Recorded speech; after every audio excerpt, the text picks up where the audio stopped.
আসসালামু আলাইকুম। মারিয়াস কিচেনে আরও একটি নতুন ভিডিওতে আপনাদের স্বাগতম। আমি আজকে খুব সহজ পদ্ধতিতে 3 রকমের তালের পিঠার রেসিপি আপনাদেরকে বানিয়ে দেখাবো। আমার রেসিপিটা দেখতে থাকুন। আমার রেসিপি ফলো করে আপনারাও খুব সহজে এইভাবে পিঠা তৈরি করতে পারবেন। আমি এখন চলে যাব মূল প্রসেসে। এখন কয়েকটি তাল ভালো করে ধুয়ে পরিষ্কার করে ছিলে নিব। এখন ভালো করে চিপে আটি থেকে রস আলাদা করে নিব। এখন আমি অন্য একটি পাত্রে রস ঢেলে নিব। ঢেলে প্রথমে আমি চিনি দিয়ে দিব।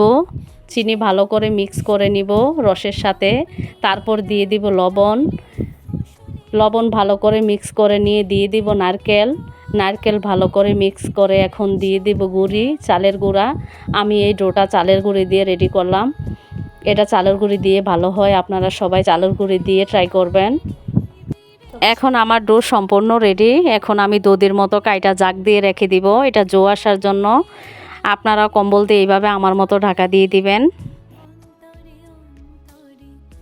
এখন সকালবেলা আমি বিসমিল্লা বলে ঢাকা উঠালাম। এখন দেখেন পিঠা বানানোর জন্য আমার ডো সম্পূর্ণ রেডি।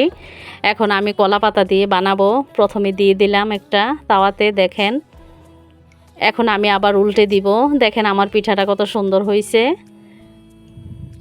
এখন আমি অন্য পাতিলে একটা সুতি কাপড় বেঁধে দিয়ে দিব 4টা কেকের মতো।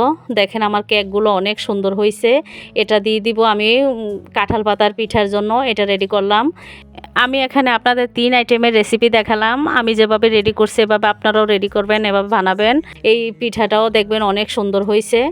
দেখেন আমি দিয়ে দিলাম, এটাও বসিয়ে দিলাম কাঁঠাল পাতার পিঠা। এখন ঢাকা দিয়ে দিলাম। দেখেন আমার পিঠেগুলো অনেক সুন্দর হয়েছে। সব কিছু ভালো ছিল, আলহামদুলিল্লাহ। সব পিঠা সুন্দর হয়েছে অনেক। এতক্ষণ ধৈর্য ধরে যারা আমার ভিডিওটি দেখলেন তাদেরকে অসংখ্য ধন্যবাদ। ভালো থাকবেন সবাই, সবাই সুস্থ থাকেন। আল্লাহ হাফেজ।